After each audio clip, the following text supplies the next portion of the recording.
안녕하세요, 이희찬입니다. 오늘날 전 세계에 한인 동포들이 흩어져 살고 있습니다. 150여 년 전 연해주로 이주한 한인들, 100여 년 전에 하와이, 멕시코, 쿠바로 이주한 한인들, 그 밖에는 강제징용으로 끌려간 수많은 한인들이 있습니다. 모두 제각각의 사연으로 한반도를 떠났습니다. 러시아와 중앙아시아로 이주한 고려인에 대해 수차례 다뤘었는데요. 오늘은 그 반대 방향, 태평양을 건너간 한인들의 역사를 다뤄보고자 합니다. 러시아 전문 팟캐스트 보드카먹은 풀곰 182회 시작하겠습니다.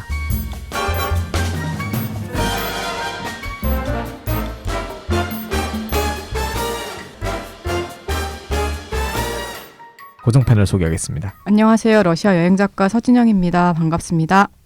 네, 안녕하세요. 방송인 일리야입니다. 반갑습니다. 별일 없으셨죠? 그동안? 저희 팟캐스트가 한번 노출이 된 적이 있었어요. 다른 팟캐스트에서. 맞습니다. 네. 그 사시 연대기라고 저희 팟캐스트 홍보를 할 수 있는 기회를 얻어서 녹음을 했습니다. 생각보다 많은 분들이 들어주시고 덕분에 구독자 수가 좀 많이 올랐더라고요. 네, 그래서 들으러 와주시고 구독 눌러주신 또 사시 연대기 청취자 여러분께 이 자리를 빌어서 감사의 말씀을 드립니다. 꼭 구독 눌러주시고 많은 관심 부탁드립니다. 자, 앞서 소개해드린 바와 같이 고려인의 역사, 사할린 동포들의 역사, 그런 이야기들은 굉장히 많이 했습니다. 저희 팟캐스트에서 고려인 이렇게 검색만 해보셔도 상당히 많은 에피소드를 저희가 고려인에 할애를 했고요. 고려인의 역사도 사실 러시아 쪽에 관심이 없는 이상 알기가 쉽진 않거든요. 저희 또한 러시아에 관심이 있으니까 고려인에 대한 관심이 생긴 거고, 하지만 그 밖에 또 다른 한인 이주사에 대해서는 알 기회가 그렇게 많지가 않습니다. 작년 11월에 개봉한 헤로니모라는 영화가 있습니다. 쿠바로 이주한 한인들, 이주라고 표현하는 것이 맞는지는 좀 이따 다시 한번 여쭤보겠습니다만, 쿠바에 정착한 한인들에 대한 이야기를 다룬 영화가 개봉이 됐는데요. 그때 영화 감독님하고 만나게 되면서 몰랐던 사실도 많이 알게 되고, 고려인에 대해서 다뤄봤으니까 쿠바 한인에 대해서도 청취자들께 소개해주면 더 좋지 않을까, 그런 생각이 들어서 6개월 만에 모시게 됐습니다. 어렵게 모셨는데요. 자기소개 부탁드립니다. 네, 반갑습니다. 헤로니모 만든 전후석이고요. 되게 캐주얼한 분위기 좋은 것 같아요. 반갑습니다. 반갑습니다. 멀리서 오셨습니다. 미국에서 네, 오셨습니다. 남양주에서 왔습니다. 남양주도 굉장히 멉니다. 그렇죠. 네. 먼저 서울이 아닙니다. 경기도입니다. 네. 심리적인 거리감은 미국이나 마찬가지입니다. 우선은 영화 내용에 대한 이야기는 최대한 지양하도록 하겠습니다. 또 영화를 못 보신 분들도 보셔야 하니까요. 있으니까요. 지금 한국에 머무시면서 강연, 소수의 인원이지만 다니고 계시고, 또 소규모의 상영회 같은 것들도 진행을 하십니다. 혹시 감독님을 모시고 싶다 하시는 분들이 계시면 저희 팟캐스트로 연락 주셔도 되고, 감독님께 페이스북도 있고 하시니까 연락을 해보실 수 있습니다.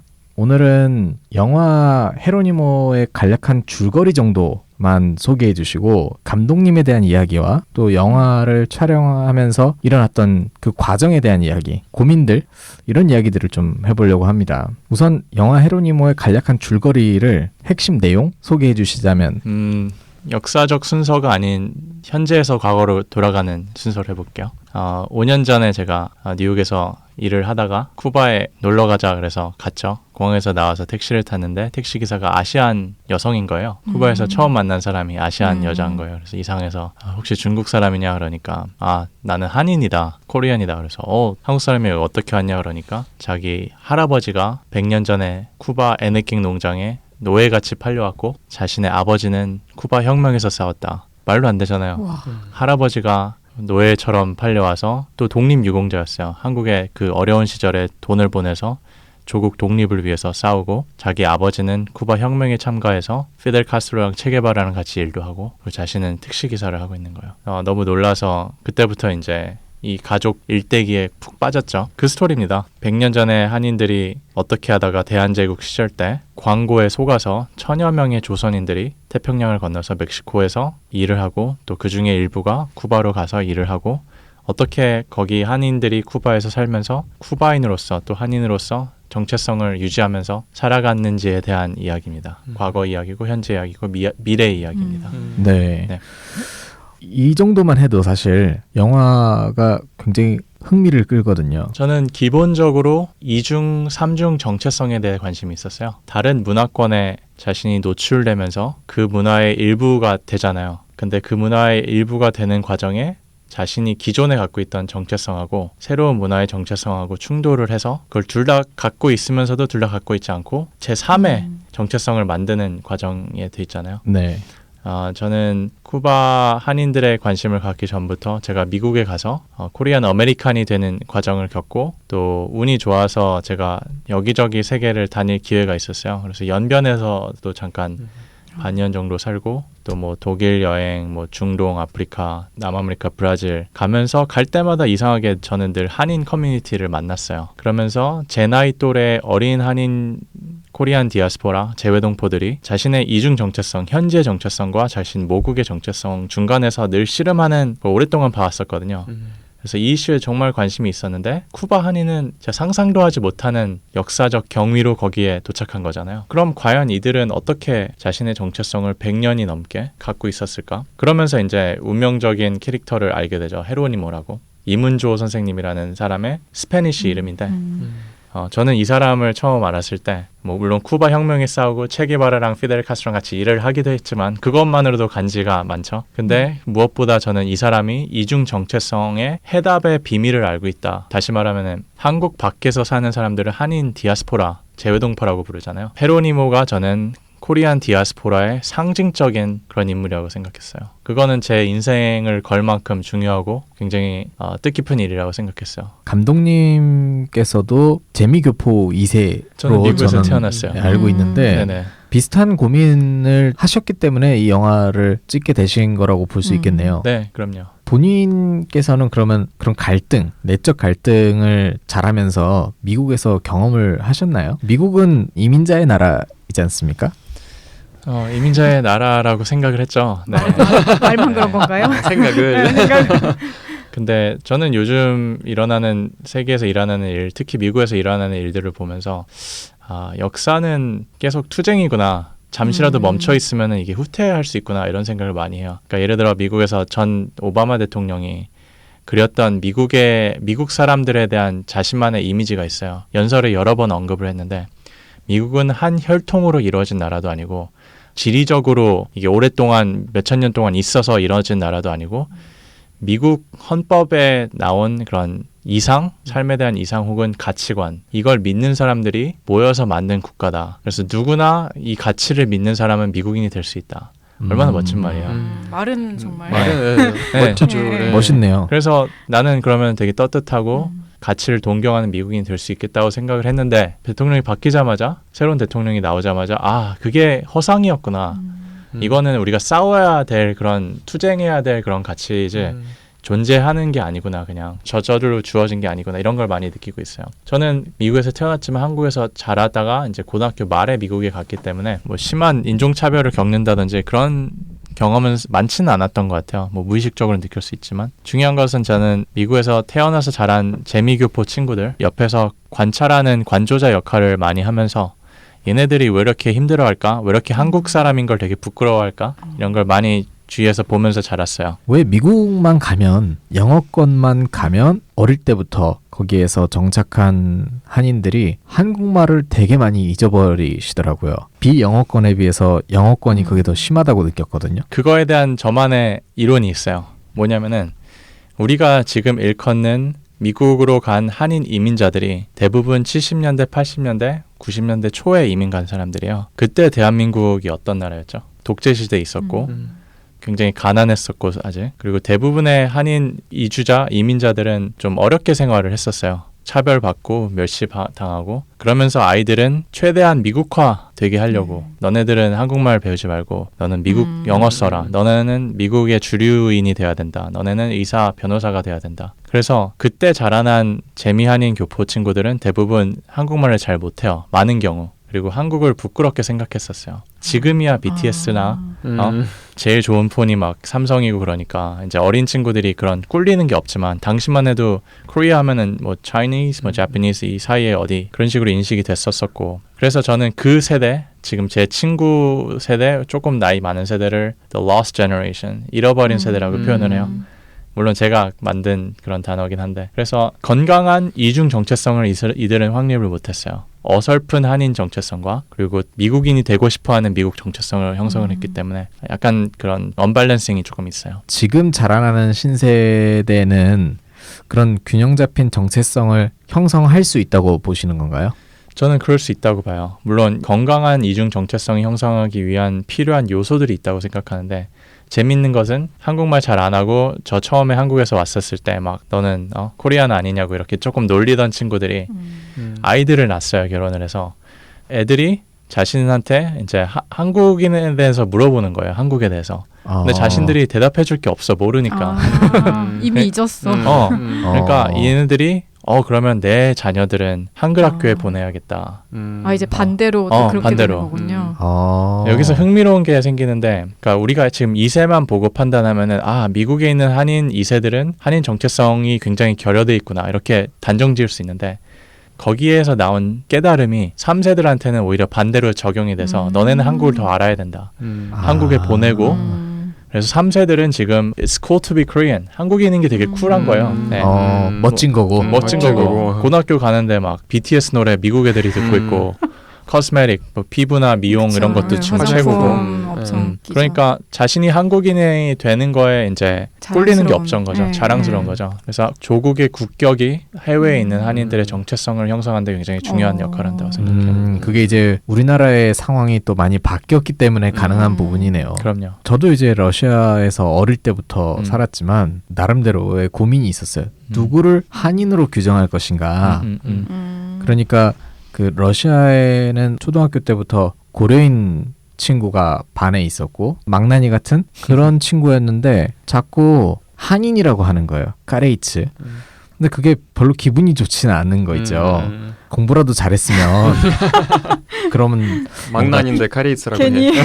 그러니까 괜히 그래서- 동급으로 취급당하고 싶지 않아. 그렇죠. 맞아요. 그래서 난 얘가 까레이츠가 아니었으면 좋겠다는 생각을 했기 때문에 한인을 어떻게 규정할 것인가 그 고민을 어릴 때 되게 많이 했어요. 재밌는 게 미국에 처음 가면은 이제 유학생들이나 아니면 나중에 미국에 간 친구들은 fob이라는 단어를 fresh off the boat 그러니까 배에서 막 내린 사람들 그러니까 좀 최근 이민자들을 굉장히 경멸하면서 멸시하면서 이제 하는 건데 그거에 이제 모든 컴플렉스를 받죠. 유학생들이 됐건 영어를 잘 못하는 대부분 꼭 한국 사람에 이제 국한된 건 아니지만 그래서 한국 학생들이 뭐 중학교나 초등학교나 이제 고등학교나 대학교 심지어 갔을 때 교포 애들이 되게 무시해요. fob이라고.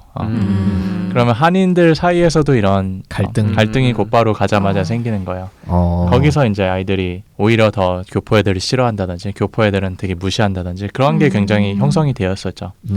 그래서 이제 한인들의 융합 이거는 기성세대뿐만 아니고 현 세대에도 존재한다고 생각하고요. 그걸 어떻게 극복할 수 있을까? 글쎄요. 한국이 쿨해지면서 fob에 대한 무시는 확실히 없어지는 것 같긴 한데 우리나라 사람들이 동포들을 또 한국에서는 오히려 또 무시하고 출신 국가에 따라 조금 차이가 있습니다만 그런 현상이 일어나는 것은 한인을 규정해 본 적이 없어서 그렇지 않은가라는 생각을 했거든요. 그러니까 누구를 한인으로 볼 것이냐, 국적을 초월한 그 한인들을 아우를 수 있는 그 근본적인 것, 그것이 무엇일까? 가장 간단하게 말할 수 있는 게 언어라고도 하는데 언어는 사실 굉장히 약한 연결고리라는 생각이 들거든요. 왜냐하면 환경에 따라 중앙아시아 보세요. 한국말 못 가르치게 해놓으니까 사실 그 세대가 다 언어를 잃어버렸잖아요.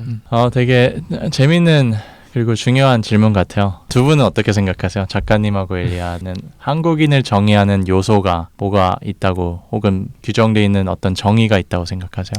뭐 러시아를 팔로우하는 사람들은 아시겠지만 푸틴 대통령이 몇 년 전에 이제 루스키미르 러시아인의 세계, 그러니까 러시아의 세계라는 새로운 컨셉을 소개했는데 전 세계에 있는 러시아인을 우리가 모집하자. 그러니까 다 러시아인으로 인정하자라는 거였는데 그 러시아 사람이라는 기준을 내세운 게 그거였어요. 본인이 러시아어권에 속하다고 생각하면 러시아 사람이다라는 컨셉이었어요. 언어에 상관없이, 국적은 상관없이, 민족에 상관없이.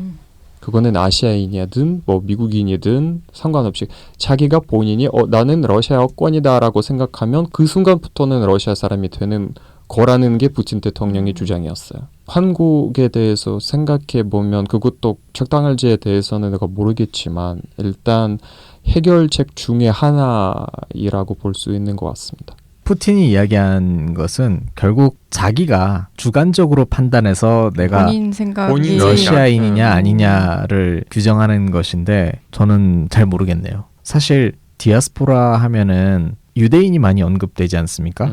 유대인은 어떻습니까? 유대인들 중에서도 보수적인 유대인이 정의하는 유대인과 진보적인 유대인들이 정의한 유대인이 달라요. 진보적인 유대인들은 푸틴 대통령이 굉장히 진보적인 생각이네요. 사실 그거는 다 가능하다. 그런 의지, 자신이 어떤 나라에 속하고 싶은 의지가 있다면은 될 수 있는 그런 절차들이 있어요. 유대인이 되는 그냥 유대인으로 자기 선언하는 게 아니고 유대인 이제 절차를 밟아야 돼요. 그러니까 유대교를 해서 자기가 또 안수를 받는다든지 이런 식으로 보수적인 유대인들이 정의하는 유대인은 훨씬 더 협소해요. 국한돼 있어요. 예를 들면 이제 목의 전통이잖아요. 걔네. 네. 그래서 이제 엄마가 유대인이어야지 반드시 네. 자신이 유대인으로 인정된다는 기준이 확실하네. 그 전통적 기준이 아직까지 적용돼서 최근에 여러분 모르시겠지만 뉴욕에서 가장 큰 Jewish synagogue 헤드 랍비가 한국 사람이에요. 엄마가 한국 사람이고 아빠가 유대인인데 최초의 아시안계 유대인이자 랍비인 사람이 한국 사람인데 그것도 되게 흥미로운 케이스인데 유대인은 birthright이라고 모든 유대인이 이스라엘에 어렸을 때 한번 고국 방문하는 프로그램이 되게 잘 이루어져 있어요. 그래서 이 사람도 처음에 이제 이스라엘에 가면서 나도 이제 유대인 정체성을 여기서 더 확고히 하겠구나 했는데 아까 제가 말씀드렸던 보수 유대인들이 네가 무슨 유대인이냐 반대하는 너네 엄마는 한국 사람 아니냐 너는 half 유대인도 아니지 않느냐 그래서 되게 상처를 받고 이 사람이 내가 얼마나 유대인인지 너네한테 보여주겠다 난 랍비가 돼야겠다 그래서 가장 큰 교회의 랍비가 됐어요. 와우. 네. 근데 제가 말씀드리고 싶은 것은 이제 헤로니모도 이걸 언급해요. 과연 누가 한국인이냐, 과연 누가 코리안이냐. 이 사람도 의지가 이제 돼야 된다고. 근데 재밌는 것 하나만 더 얘기하면은 제가 스탠포드 대학교에서 헤로니모 상영을 하고 끝나고 이제 거기 있는 뭐 한국학 교수, 뭐 유대교 교수 이렇게 막 얘기를 하는데. 한 유대인 교수님께서 저한테 자신은 그렇게 생각하지 않는다. 어떤 에센스가 필요하다. 한국인을 규정하는 에센스가 결여돼 있으면은 아무나 한국인으로 받아들일 수 있느냐 이런 식으로 저한테 좀 질문을 하시더라고요. 네. 조금 당황스럽긴 했는데 어려운 문제인 것 같은데 저도 의지가 가장 중요하다고 생각해요. 사실. 네. 의지는 좀 더 넓은 범위의 해석인 거고 에센스는 본질. 본질. 한인만이 갖고 있는 성질, 특성. 너무 보수적인 어렵다. 생각인가요? 제가 그 시카고에서 어떤 헤로니모 상영회하고 어떤 한인 교수님께서 오셔서 저한테 물어봤어요. 자기도 이걸 평생 연구한 학자인데 그분이 하시는 말씀이 이랬어요.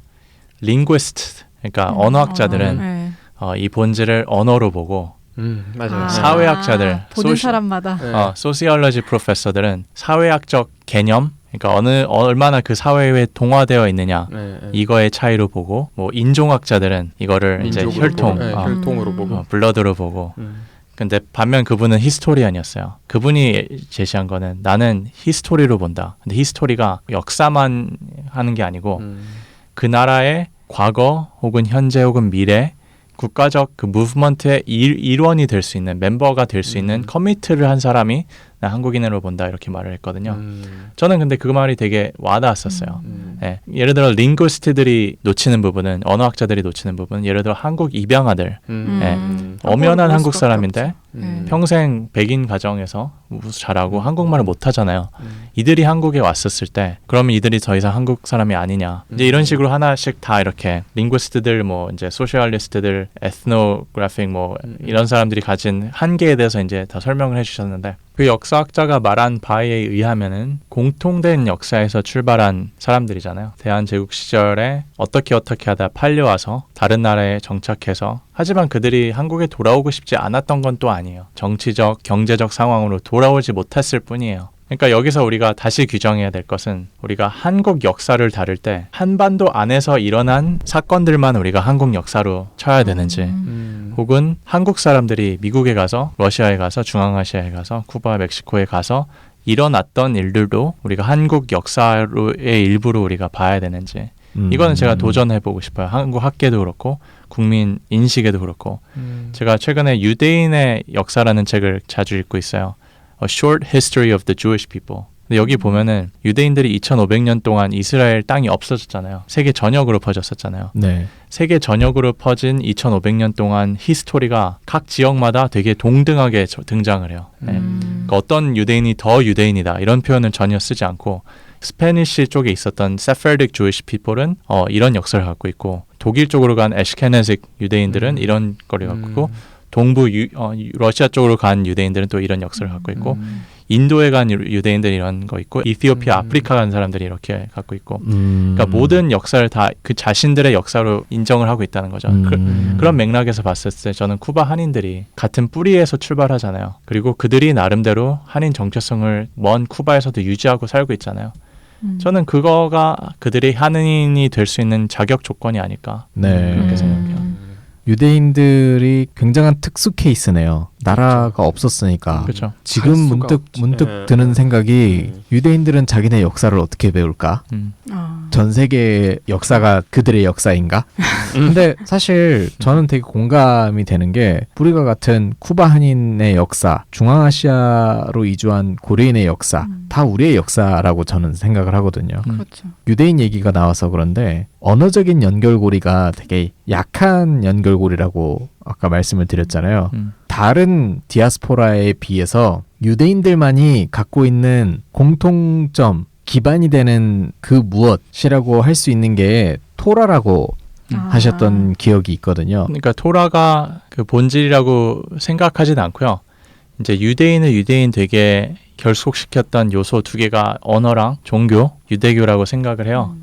근데 저도 얼마 전에 배웠지만 탈무드, 그러니까 모든 유대인 어린이들이 이제 자라나면서 네. 배우는 탈무드에 이런 구절이 있대요. 우리는 세계 전역에 있는 유대인들을 책임질 의무가 있다. 우리는 그러니까 brother들을, sister들을 서로 형제 자매처럼 우리가 돌볼 그럴 의무가 있다. 예, 그들은 분명히 이런 선민 의식 사상이 좀 있어요, 그렇죠?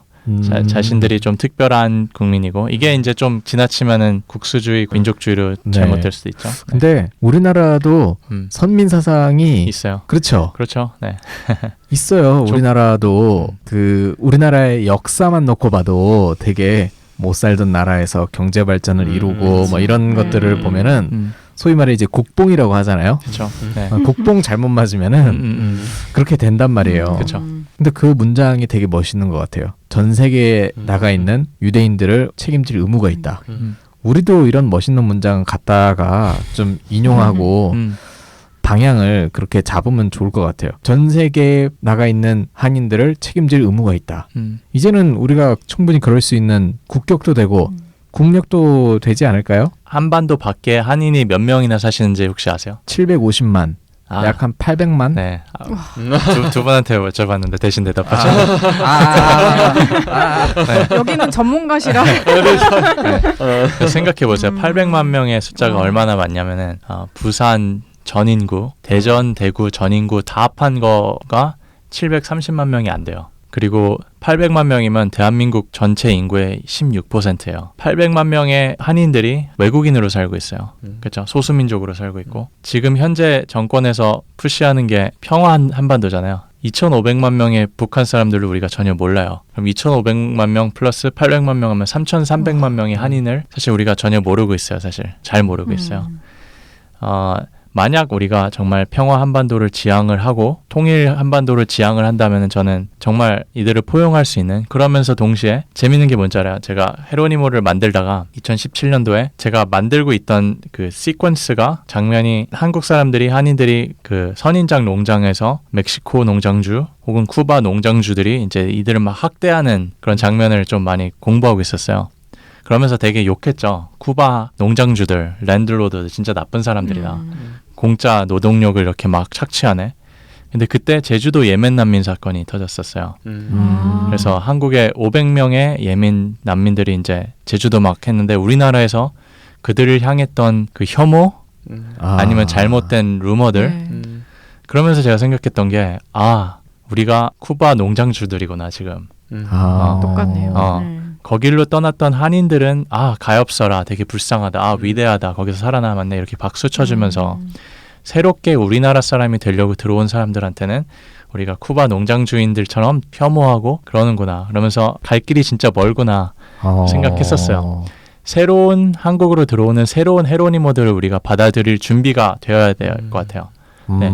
그러면은 국뽕에서 조금 더 나가서 인본주의, 휴머니즘, 세계의 시민주의, 이게 점점 더 우리한테 있어야 될 것 같아요, 제 생각에. 그리고 또 우리가 워낙 오랫동안 단일민족 국가로 살았고 또 그런 생각이 뿌리 깊게 박혀있기 때문에 저도 사실 그런 생각을 어릴 때부터 하고 살았었거든요. 부모님이 한국 사람이니까. 러시아에 있었음에도 불구하고. 네, 그렇죠. 러시아 사람들이 이런 이야기를 할 때 저는 사실 이해가 좀 안 됐어요. 예를 들자면 나는 4분의 1은 이탈리아 피가 흐르고 또 4분의 1은 폴란드 피가 흐르고 러시아 피도 있고 또 어디 피가 흐르고 있다. 그런 얘기를 진짜 많이 그런 얘기를 되게 많이 해요. 그거를 자랑하듯이 자기의 성향을 이야기할 때 주로 그런 이야기 많이 하거든요. 나한테는 이태리 사람의 피가 흐르고 있기 때문에 이렇다 저렇다. 제가 어설프게나마 이제 디아스포라 관련된 혹은 한인 정체성과 관련된 책을 쓰고 있는데 저도 단일민족 개념을 다룬 그 챕터를 쓰고 있어요. 그러면서 조금 조사를 해보니까 그러니까 이 신화, 단일민족이라는 신화를 우선 뭐 사실적으로 부술 수도 있고, 근데 단일민족이라는 게 가장 강화된 때가 언제인지 아세요? 독재 때? 맞아요. 독재 때도 있었고 독재 전에 독립할 때. 독립할 때는 독립할 때. 단일민족이라는 게 굉장히 필요했었어요. 왜냐하면 언어와 문화가 말살되는 시점이었기 때문에 그렇죠. 그걸 강력하게 지키기 위해서. 그리고 독재 때도 말씀하신 대로 우리는 하나 돼서 외국처럼 잘 살 수 있다. 뭐 새마을 운동이나 막 이런 운동할 때 고치시키기 위해서 이게 필요했었대요. 근데 그건 이용된 컨셉인데 지금은 구시대적이죠. 네, 우린 다른 세계에 사는데 단일민족 사상은 결국 시간이 갈수록 자연스럽게 여기에서 탈피하게 될 것이다 라고 보세요? 저는 늘 그렇게 생각하고 있지만 그거는 투쟁에서 얻어져야 되는 결과인 것 같아요. 쉽게 풀리지 않죠. 미국처럼 현재 요즘에 코로나 사태 이후로 아시안 아메리칸들이 괜히 공격당하고 혐오에 노출되고 그때마다 되게 나는 미국 사람인 줄 알고 살아가고 있었는데 아니네, 이제 이런 자각을 많이 하게 되잖아요.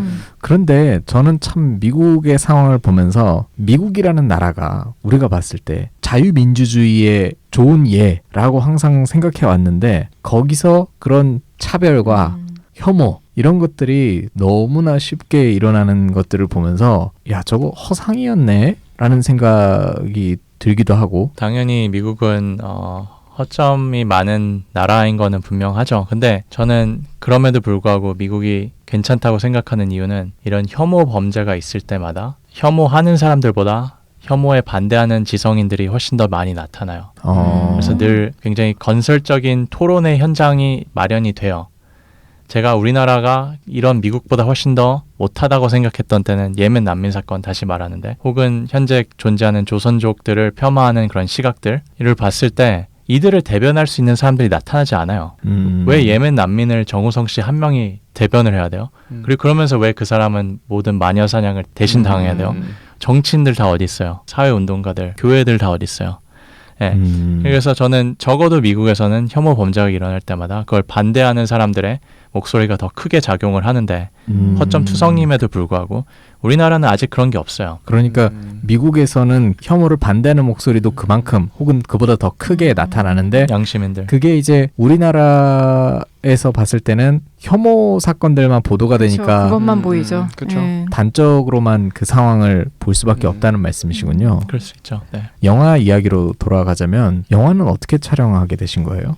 영화를 공부를 하셨나요? 제가 학부 때 영화를 공부를 했었어요. 네, 그래서 물론 이제 제작 위주라기보다는 이제 이론 위주인 학교라서 영화를 되게 많이 봤었어요. 그래서 영화를 처음 만들면서는 물론 제가 장편 다큐멘터리가 될 줄 모르고 저는 20분짜리, 30분짜리 유튜브 비디오 만들 생각으로 시작을 했는데 일이 너무 커졌어요. 네, 네. 그러니까 기본적으로 영화에 대한 이해도 있으셨고 이론적인 바탕과 기본을 갖추고 계셨네요.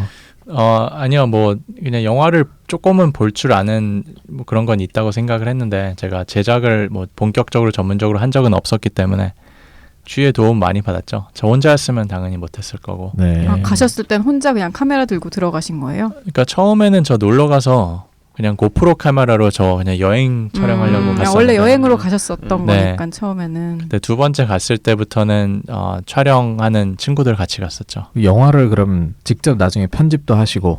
네, 편집은 저랑 편집과 둘이서 했는데 나중엔 제가 대부분 네. 다 했어요. 네. 얼마나 촬영하셨어요? 욕해도 돼요 여기서? 네. 존나 많이 했어요. 오래 걸리셨구나. 250시간 정도 촬영을 했어요. 근데 그걸 1시간 반으로 만들어왔어야 되니까. 250 촬영 네. 중에 어. 1시간짜리. 그건 진짜 쉽지 않은 와. 일인데. 네. 근데 몰라서 촬영을 더 많이 했어요. 이렇게 힘들 줄 모르고. 그리고 하다 보니까 제가 처음부터 이런 영화를 찍어야지 그래서 클리어한 그런 시나리오나 스크립트가 있던 상태가 아니고 이것도 재밌네, 이거 저것도 재밌네. 이렇게 다 하다 여기서 이거 보니까. 다. 그러다 보니까 나중에 편집을 1년 했거든요. 편집만. 와, 편집할 때 정말 힘들었죠. 왜냐하면 버려야 될 게 너무 많았었기 때문에. 되게 아까우셨겠어요. 많이 찍어놓으셨는데. 네, 1시간짜리 만들어야 되는데. 이 시점에서 우리가 잘 모르는 쿠바 이야기를 잠깐 쿠바 너무 좀 궁금해요. 들어보고 쿠바가 싶은데요. 너무, 쿠바 하면 저는 쿠바 한번 가보고 싶거든요. 하바다가 너무 멋있는 도시인 것 같아요. 그 클래식한 그 오픈카, 여행 프로그램에서도 몇 번 나왔거든요. 쿠바가. 맞아요. 오픈카 타고 해변을 달리면서 시가 시가 피우면서. 그런 환상이 있죠. 아마 정말 그 아날로그의 도시잖아요. 아날로그. 비슷한 상상을 하지 않으셨나요? 그럼요. 네, 그걸 하려고 쿠바를 가기로 했어요. 딱 그 정도를. 네. 그리고 해변가도 세계에서 가장 아름다운 해변가들이 많고, 네. 네, 뭐 살사가 쿠바에서 나왔고, 그렇죠. 네, 재즈, 쿠바 재즈 엄청 또 그렇죠. 유명하고. 유명하죠. 네. 이제 여기까지가 딱 관광객 버전의 네. 쿠바고요. 관광객 보전. 네. 사실 어제도 좀 쿠바 예전에 갔다 오신 어르신들 모여놓고 막 쿠바 얘기를 막 하시더라고요. 3박 4일, 길어야 일주일 갔다 오셨는데 쿠바가 얼마나 낭만적인지 그 얘기만 계속 하시는 거예요. 사실 보통 자리 같으면 그냥 네네 그러고 가만히 있었겠는데 쿠바의 현실은 너무나 암담해요. 네. 그러니까 우리 얼마 전에 5, 6년 전에 이제 우리 헬조선이라는 단어가 네. 많이 있었잖아요. 그렇죠. 네. 젊은 친구들이 나라에서 미래를 못 보고 희망을 못 보고 다 떠나려고 했었던 현상이 쿠바에서 지금 그렇게 일어나고 있어요. 어린 친구들은 다 쿠바를 벗어나고 싶어요. 표현의 자유도 없고 경제적으로도 없고 자신이 교육을 받고 싶어도 뭐 교육이 좋다고는 하지만 쿠바가 실질적으로 이제 선진화된 교육은 아니고 또 컴퓨터나 이런 데이터, IT 쪽에서는 또 굉장히 낙후되어 있기 때문에 친구들이 희망을 꿈꾸지 못하죠. 네. 헤로니모의 딸을 처음 만나신 거잖아요. 네. 택시기사. 예. 택시 기사로. 그러니까 어떻게 보면 헤로니모라는 인물이 쿠바 혁명의 영웅 중에 한 명이었고 정부에서 훈장도 되게 많이 받은 걸로 알고 있는데 그 후손들은 어떻게 살고 있나요? 지금 언급하셨던 헤로니모 딸이 쿠바가 너무 싫어서 떠났어요. 미국에 살아 이제. 지금은 이제 그 미국에 사이에. 사나요? 네. 그래서 자신 아들의 교육을 위해서 아들의 미래를 위해서 마이미로 망명을 했어요. 망명을 했나요? 망명을 했어요. 본인 의지로 이주할 수 있는 게 없죠. 아닌가요? 없고 다른 루트 가 있어서 그렇게 했어요. 아, 네. 그러니까 망명을 했겠죠. 그렇죠. 이주가 아니고. 네. 아, 그렇군요. 네. 이민이 불가능하니까. 그렇죠. 네. 아, 쿠바는 이민이 불가합니까? 그렇죠. 이제 나라를 떠날 수 없어요. 이동의 아. 제한이 있어요. 그러면 여행은 갈 수 있나요? 여행도 러시아만 갈 수 있어요. 아. 네. 아, 정말요? 네, 러시아는 갈 수 있고 아마 아. 다른 나라는 다 비자가 필요해요. 근데 아. 특별한 비자가 예. 있어요.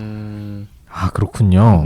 왜 여쭤봤었냐면 택시기사로 만나셨잖아요. 처음 네. 만났을 때가. 네.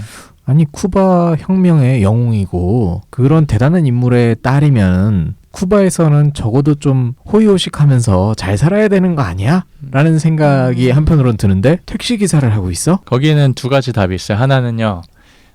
헤로니모가 정말로 이런 부정부패가 없던 사람이었어요. 그래서 사실 뭐 뇌물이라든지 아니면 정부 공직자로서 이제 더 받았을 수 있는 혜택을 다 본인께서 거절을 하셨고, 두 번째는 택시 기사를 할 수 있는 것도 엄청난 프리빌리지, 특혜죠. 차가 있다는 차가 거니까요. 있다는 게. 네. 아, 그러니까 택시 기사도 거기서는 아무나 할 수 없는. 최고죠. 네, 차 있다는 것 자체가. 근데 차. 차가 물론 86년에 받은 차인데 아직까지도 타고 다녀요. 그게 네. 러시아 차입니다. 네. 맞아요. 라다. 러시아. 라다. 네. 영화 보면은 나오는데요. 되게 상징적이에요. 그 차를 타서 이제 공항에서 픽업을 받았고, 파트리시아가 미국에 가기 위해서 자금을 마련하기 위해서 라다를 팔고 그 돈으로 미국을 왔어요. 그래서 되게 아버지가 남겨주신 유산으로 새로운 삶을 시작할 수 있게 되는 그런 상징성이 또 있죠. 감동적이네요. 쿠바는 이렇게 망명을 하면 안전합니까? 근데 쿠바는 가난하기 때문에 망명한 사람들이 다시 돌아갈 수 있어요. 원할 때마다 받아줘요. 네. 아, 그렇군요. 네. 막 처형당하고 그런 거 없어요. 네. 왜냐면 그렇게 해야지 외화가 계속 벌어들이고 가족들이 계속 부양될 수 있고 그렇기 때문에. 아니, 그럴 바에는 네. 망명이 아니라 해외 여행을 이민으로 가지. 이민을 허락해주든지 하지. 그럼 그냥 다 오픈을- 가니까. 아, 그럼 다 일부만 가니까. 허락해주고 가니까. 아, 재밌는 나라네요. 네. 관대한데요. 우리나라에서 한인들이 처음 이주했던 과정이 어떻게 되나요? 원래 하와이로 먼저 가지 않았나요? 아니요. 이제 1903년부터 1905년까지 하와이로 20몇 척의 배가 갔어요. 7천 명의 조선인들이 사탕수수 밭에서 일하러 갔고, 네. 그 이제 혼란한 시기에 멕시코의 유카탄이라는 반도에서 거기 농장주들이 우리 일꾼이 필요한데 마야 일꾼들이 혁명을 일으켜서 자기는 다 나갔고 중국인들도 더 이상 안 오고 일본인들도 안 온다. 어떻게 하면은 조선인들을 데리고 올 수 있을까? 여기서 영국 브로커가 있었어요. 노예 브로커. 존 마이얼스라는 노예 브로커가 좀 잔머리가 잘 굴러가는 사람이죠. 그때 당시 조선이 일본 이제 치하에 거의 있기 바로 직전이었기 때문에 국력이 없다. 내가 저기 가서 허위 광고를 일본 이민회사랑 합작을 해야겠다. 그래서 실제로 대한일보 그리고 신한일보 그런데 이제 광고를 실었군요. 멕시코로 가면은 엄청난 큰 돈을 벌고 너네가 돌아올 수 있다. 부자가 되게 만들어주겠다. 뭐. 네. 오. 그래서 이 사람들은 사실 하와이랑 전혀 상관없는 사람들이에요. 아, 네. 그렇군요. 20 몇 척의 배가 하와이에 갈 때 단 한 척이 멕시코로 갔어요. 1,000명을 싣고. 그래서 이제 멕시코 갔는데 가자마자 농장에 팔려가기 시작했죠, 사람들이. 거기서 이제 노예처럼 팔려 나간 거군요. 그렇죠. 네. 그게 몇 년도입니까? 1905년도. 그리고는 그 농장에서 밭에서 일을 하면서 일을 하는데 갑자기 조국이 없어지고 그쵸, 돌아갈 그때. 조국이 네. 없어지고 그러니까 이제 이 사람들이 어떻게 해야 되나 그러고 멕시코 전역으로 퍼지기 시작했는데 그 중에 일부가 야 쿠바에 가면은 조금 더 돈을 벌 수 있다더라 속아서 광고에 속아서 또 갔어요. 1921년 1921년에 내년이 100주년이에요. 그러네요. 네. 내년에 쿠바 가시죠. 네. 내년에 의미가 또 있네요. 쿠바 가시겠네요. 가려고 하고 있어요. 네. 쿠바는 요즘 풀리면. 코로나 어떻습니까? 쿠바도 안 좋아요. 안 좋습니다. 상황이 풀리면 네, 쿠바는 또 경제적으로도 되게 열악하고 그렇죠. 네. 하기 때문에 거기도 심각하겠네요. 그쵸. 상황이. 상황이 심각하다고 들었어요. 네. 그렇군요. 음. 내년에는 정말 쿠바 갈만하겠네요. 네. 상징적이기도 하고 그런 주년. 의미도 있고. 영화를 제작하기 전과 제작한 후에 생각의 변화 이런 것들이 있었습니까? 좀 가난해졌고요. 네. 현실적인 거네. 근데 저는 요즘에 코로나 터져서 되게 많은 고민을 하는 것 같아요. 그냥 여태까지 존재했던 고민 플러스 알파 우리가 당연하다고 생각했었던 삶의 방식에서 좀 물음을 주는 그런 사건이잖아요. 그렇죠. 네. 헤로니모 전과 후 좀 더 저는 이제 휴머니즘을 우리가 추구해야 되는 그런 시대가 아닌가 이런 생각을 많이 하고 있고요. 그러면서 이제 저는 디아스포라, 한국 밖에 있는 한인들이 재조명되는 그런 국민적 인식이 형성됐으면 좋겠다 이런 생각을 많이 하고 있어요. 왜냐하면은 제 영화에서도 나오긴 하지만 유대인 랍비한테 제가 물어봤거든요. 디아스포라가 어떤 뜻이냐? 그러니까 유대인 랍비가 했던 말이 디아스포라의 시작은 고통이래요. 고통. 떠나고 싶지 않았음에도 떠날 수밖에 없었던 혹은 돌아오고 싶지만 돌아올 수 없었던 하지만 그 고통의 결과는 혁신성. 디아스포라는 그래서 고통과 혁신성을 둘 다 갖고 있는 사람들이다. 근데 이 혁신성이야말로 한반도를 바꿀 수 있는 그런 동력이 될 수 있다. 이렇게 생각을 하거든요. 그래서 저는 우리가 뭐 통일을 이야기하고 평화 한반도를 이야기할 때 전 디아스포라의 이 혁신성, 이중 정체성, 그리고 포용성, 세계 시민성이 더 긍정적으로 일조를 할 수 있다고 생각해요. 영화 개봉 이후의 이야기를 좀 해보자면 꽤 많은 분들이 보신 것 같아요. 독립영화가 원래 사실 한국 시장에서는 어렵지 않습니까? 네네네. 그럼에도 불구하고 제 주변에서도 많은 분들이 보셨다는 이야기도 듣고 저희가 2019년 11월 21일에 개봉했는데 같은 날 겨울왕국이 개봉했어요. 네. 그래서 네, 좀 약간 불리한 상황에서 그런 게 조금은 있어요. 물론 당연히 제가 겨울왕국이랑 경쟁을 한다고 생각을 하지 못했지만 그럴 만한 작품도 아니고 그래서 뭐 극장 확보하는 게 우선 어려웠고요. 그래서 이슈화하는 것도 어느 정도 어려웠는데 뭐 김어준 씨나 아니면 이런 여러 깨어 있으신 분들이 많이 도와주셨어요 당시에. 이제 뭐 유튜브나 이제 다른 데서도 볼 수 있거든요. 그래서 가끔 사람들이 보고 연락을 주시기도 하는데 사실 저는 디아스포라라는 주제 의식을 더 던져 공론화시키고 개념화시키기 위해서는 더 많은 사람들이 봤으면 좋겠어요. 네. 그럼 실제 디아스포라들이 많이 봤나요? 영화를? 네. 그래서 저 헤로니모 1월에 이제 개봉 끝나고 미국과 유럽 적어도 한 30군데는 했어요. 교민들 만나면서 유럽에서도 뭐 프랑스, 저머니, 스위스랜드, UK 뭐 이런 데 다 돌면서 했고. 그러면 해외에 그렇게 나가 있는 우리 한인들이 동포들이 이 영화를 보면서 느꼈던 것들 이야기들을 되게 많이 들으셨을 것 같아요. 뭔가 느낀 바가 많았을 것 같은데 조금 더 이제 우리나라 관객들보다는 감정이입이 더 되죠. 왜냐면 본인들 이야기니까 물론 훨씬 더 드라마틱한 버전이긴 하지만 그러면서 이제 본인들 혹은 본인 자녀들이 겪을 수밖에 없는 그런 정체성 이슈 혹은 소속감 어디에 내가 속해야 되나 혹은 조국과의 우리가 과연 어떤 관계를 갖고 살아가야 되는지 이런 거를 직접 이제 겪고 있으신 교민분들이기 때문에 훨씬 더 감동을 많이 하시는 것 같아요. 반면에 우리나라 관객들은 이런 경향이 있죠. 새롭다. 나는 한 번도 한국에서 살면서 한국인의 정체성에 대해서 고민한 적이 없는데 저들은 평생을 고민하면서 사는구나.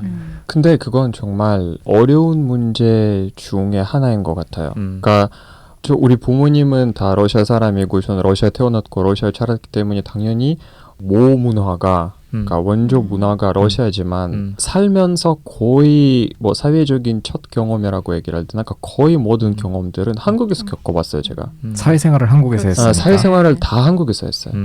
러시아에서 뭐 무슨 일해본 적도 없고 친구들을 가져본 적도 없고 그러니까 거의 모든 경험들은 여기 사회봤기 때문에 특히나 이제 내가 너무 한국화라고 얘기를 해야 되나? 느낄 때가 해외 나갈 때 그거는 너무 뚜렷하게 와닿아요. 오히려 해외에 나갈 때 내가 한국 사람이구나라는 생각이 너무나도 그러니까 아니면 제가 일적인 이유로 그러니까 일 때문에 많은 러시아에서 오는 사람들을 만나고 뭐 교류하고 얘기를 하는데 그때도 상당히 많이 나의 사고방식이 마인드가 너무 변화됐다고 한국 사람처럼 생각하고 있고 작은 것부터 큰 것까지는 다 변화가 있다는 거 느껴지긴 해요. 대인관계에 있어서라는 가치관이라든가 이런 것들은 너무나도 러시아 사람들보다 그러니까 나도 러시아인이지만 러시아 사람들보다 한국 사람한테는 더 가까운 그런 가치관이라는 것을 자기 생각하고 있는 것을 저도 자주 느끼고 있고 어떻게 보면 개인적인 얘기일 수도 있고 어떻게 보면 재미있는 얘기일 수도 있는데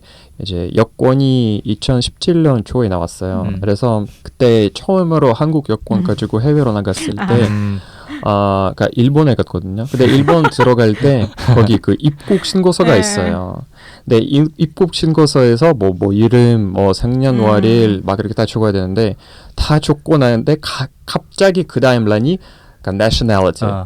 국적. 그래서 그거 1척, 2척 너무 고민. 그러니까 South Korean이라고 써야 되는 그런 상황. 그러니까 내가 평생 동안 항상 러시아라고 써왔지만 갑자기 하루아침에 South Korean이라고 써야 하는 그런 상황.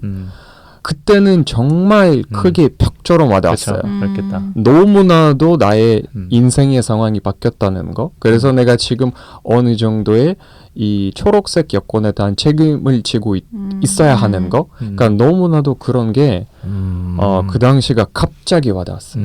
모범 시민이네. 녹색 여권에 대한 책임감. 그 녹색 여권이 여러 군데 갈 수 있어요. 그렇죠. 외교 잘했어. 여권 잘 졌네. 그렇죠. 그럴 수도 있겠네요. 그렇네요. 한순간에 갑자기 나의 국적이 바뀌었다고 생각하면 정체성이란 것은 스스로 규정해야 되는 것도 있고 외부에서 나를 바라보는 그렇죠. 시각도 있고 그래서 이게 이중적으로 늘 같이, 싸워야 돼요. 네.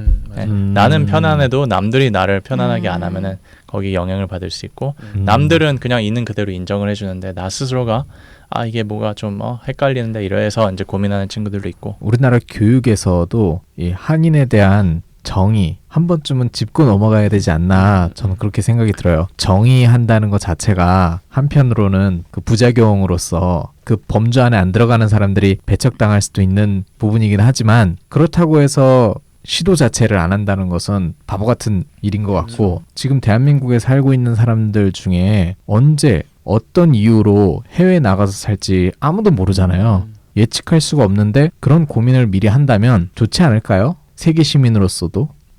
이 영화 때문에 청와대도 갔다 오신 걸로 알고 있습니다. 뭐 청와대뿐만 아니라 또 많은 분들을 만나시고 하셨을 텐데 기억에 남는 이벤트들이 있으면 몇 가지 소개를 좀 해주세요. 우선은 청와대 다녀오신 이야기도 해주세요. 네, 뭐 작년이 3일 100주년이었잖아요. 제 영화에서 이제 헤로니모 아버지께서 임찬택 선생님이라는 분이신데 이분이 어려운 그 농장 생활을 하심에도 불구하고 그 끼니를 모아서 상해 임시정부에 보내셔서 이제 3.1절 요소가 있어요. 독립운동 요소. 그래서 3.1절 이제 100주년 기념 사업회에서 제 영화를 이제 우수작으로 뽑아주셔서 이제 청와대에서 감사하게 대통령 앞에서 5분간 발표할 5분. 네, 3분이라는데 제가 2분 더 했죠.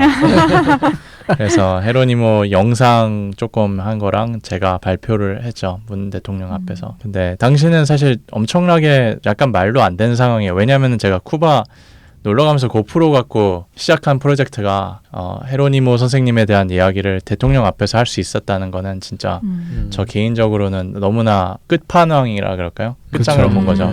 근데 그럴 만한 헤로니모는 사람이라고 생각하고요. 그리고 헤로니모가 우리한테 던져줄 수 있는 그런 메시지가 엄청난 긍정적인 파워가 있다고 생각해요. 네. 뭐 다른 에피소드 하나만 더 들자면은 샌디에고 아시안 영화제에서 헤로니모를 틀었는데 지금 샌디에고에서 어떤 사람들이 사냐면은 쿠바 혁명 이후에 미국 자본주의를 따라서 미국에 온 쿠바 한인들이 있어요. 왜냐면은 쿠바 혁명한 다음에 모든 걸 다 사유재산 없이 다 공산주의니까 사회주의니까 이걸 가져갔잖아요. 그 중에 유일한 소수 자본가 한인들이 있었는데 이들은 미국으로 간 거죠. 망명을 한 거죠. 근데 이들이 단체로 헤로니모를 보러 왔어요. 근데 이들은 되게 사이가 안 좋거든요. 쿠바에 있는 한인들하고 미국에 사는 쿠바 한인들하고는. 왜냐면은 막 서로 변절자라고 생각하기 때문에.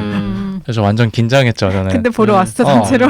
그래서 끝나는데 그 중에 한 명이 손을 드는 거예요. 그래서 콩닥콩닥 막 욕하지 않을까. 근데 다행히도 우리는 여태까지 쿠바 한인들에 대해서 늘 오해가 있었는데 그리고 우리 아버지는 그들에 대해서 늘 안 좋게 얘기했는데 이 영화를 보고 그들이 왜 그렇게 살았는지 드디어 이해할 수 있게 됐다. 그래서 이 영화를 만들어줘서 고맙다. 그러고 나서 이 사람들이 쿠바에 있는 사람들과 페북에서 친구 신청을 해서 서로 지금 막 이야기를 왔다 갔다 주고 해요. 화해를 시켜주셨네요. 네, 아니요. 뭐 어떻게 보면 영화를 통해서. 그래서 저는 가장 네. 뿌듯했던 그런 순간 중에 하나였어요. 정말 중요해요 그런 거. 야, 우리나라랑 쿠바랑 국교 수립이 안 수교가 돼 안 있죠. 됐죠. 수교가 안 돼 네. 있죠. 네. 그런 것부터가 좀 빨리 돼야 될 것 같아요. 우리 한인들이 그렇게 살고 있고 우리의 역사가 묻어 있는 그런 땅인데 우리가 언제까지 레드 컴플렉스에 사로잡혀서 사회주의 국가니 뭐니 하면서 베트남은 사회주의 국가 아닙니까? 우리나라 사람들 얼마나 많이 가서 사업을 하고 있어요. 그런 레드 컴플렉스에서 좀 벗어나서 수교도 하고 좀 치고 나갔으면 좋겠어요. 개인적으로는. 이 디아스포라 문제, 정체성 문제는 참 어려운 것 같습니다. 모든 인류가 공유하고 있는 문제인 것 같아요. 그리고 누구나 언제든지 겪을 수 있는 문제고. 그럼 앞으로의 계획은 어떻게 되십니까? 요즘에 그냥 디아스포라와 관련된 제 경험을 조금씩 적는 책을 쓰고 있고요. 그거 이유는 잘 모르겠어요. 그게 정상이에요. 네. 이후에는 네. 잘 어떻게 되죠? 모르는 게 네.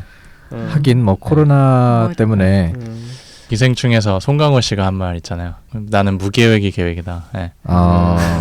근데 너는 계획이 있었구나. 그쵸. 이 말인데. 계획을 하면 다 안 되더라고요. 맞아요. 맞아요. 네. 맞아요. 또 영화를 찍으실 수도 있고요. 돈 많은 분이 오셔서 제작비를 투자자가 다 준다면서 이제 해봐라 그러면 하고 싶어요. 네. 주로 앞으로도 디아스포라 관련된 걸로 활동을 네. 하실 계획이세요? 네, 저는 요즘에 약간 레디컬하게 주장하고 다니는 게 대한민국의 미래가 디아스포라다 이런 말 하고 다니거든요. 그래서 디아스포라와 관련된 일을 계속 이슈화하고 싶어요. 고려인 동포에 대해서도 많이 들으셨을 것 같아요. 2018년 저 모스크바에서 고려인 후손 단체들 앞에서 헤로니모 발표를 했었어요. 재밌어요. 왜냐면은 쿠바 후손도 그렇지만 고려인 후손이 디아스포라의 약간 미래 같아요. 네, 특히 미주 비교했을 때 우리보다 한 세대 두 세대 더 앞서갔잖아요. 네, 네. 고려인들은. 근데 저는 고려인 커뮤니티가 되게 특이하다고 생각하는 게 말씀하신 대로 언어를 잃어버렸지만 문화와도 이제 아주 친숙하지 않을 수 있음에도 불구하고 한인 공동체를 계속 유지하려는 그 의지가 되게 대단한 것 같아요. 네, 오늘 영화 헤로니모의 감독 전우석 감독님을 모시고 영화 이야기도 잠깐 했었고요. 영화의 포인트가 되고 있는 정체성 이슈에 대해서도 이야기해봤고 다른 나라는 어떻게 이 정체성 문제를 다루고 있는가, 우리는 얼마나 이 디아스포라에 대해서 관심을 갖고 대처를 하고 있는가, 얼마나 준비되어 있는가, 이런 이야기들을 해봤습니다. 지금 책도 쓰고 계시니까 아마 올해 안으로 나오겠죠? 네, 하반기에. 지금 이제 미국 코로나를 피해서 한국으로 오신 것 같은데 뉴욕에서 되게 괴로웠었거든요. 전화를 했어요. 테스트를 받고 싶어서. 그러니까 미안한데 4주에서 6주 정도 후에 다시 연락을 하는. 그거는 뭐 죽고 나서 연락하라고. 그리고 병원에는 정말 죽을 것 같으면 오라고. 앰뷸런스 타고. 정말 관리와 체제가 전혀 부재하고 리더십도 부재하고. 그런데 한국에 도착하는 순간부터 인천공항에서 검사도 해줘. 거기 기다리는데 밥도 줘. 막 음료수도 주고. 검사 결과 나올 때까지 옆에 그 격리시설에서 하룻밤 재워주기도 했어요. 그리고 끝나고 나서 버스 태워서 집도 보내주고. 와. 집에 있는데 막 라면 박스도 도착하고. 그러면서 저는 약간 대한민국의 희망을 봤어요. 대단하다 진짜. 왜냐면은 그런 철저한 제도 안에서도 인간화 됐어요. 인간화. 사람들이 나를 상품처럼 취급하지 않고 되게 환자처럼 되게 정성을 다해서 케어를 하는 거 보면서 이대로만 계속 잘 나가면은 되겠다. 그렇게 생각을 했기 때문에 저는 코로나를 계기로 우리가 더 선진국으로 격상하는 계기가 됐으면 좋겠습니다. 저는 개인적으로 그 버스에 이렇게 그 모국에 돌아오신 것을 네. 환영합니다. 네. 전 감동적이더라고요. 보는데 그러니까요, 정말로. 내가 들어온 것도 아닌데 야 저거 보면 되게 짠하겠다 마음이. 정말로. 하여간 잘 오셨습니다. 많은 관심 가져주시고 영화가 개봉한 지는 한 6개월 정도 됐지만 계속해서 봐야 되는 영화인 것 같습니다. 오늘 출연 감사드리고요. 저희는 또 새로운 이야기로 다시 인사드리겠습니다. 감사합니다. 감사합니다. 감사합니다.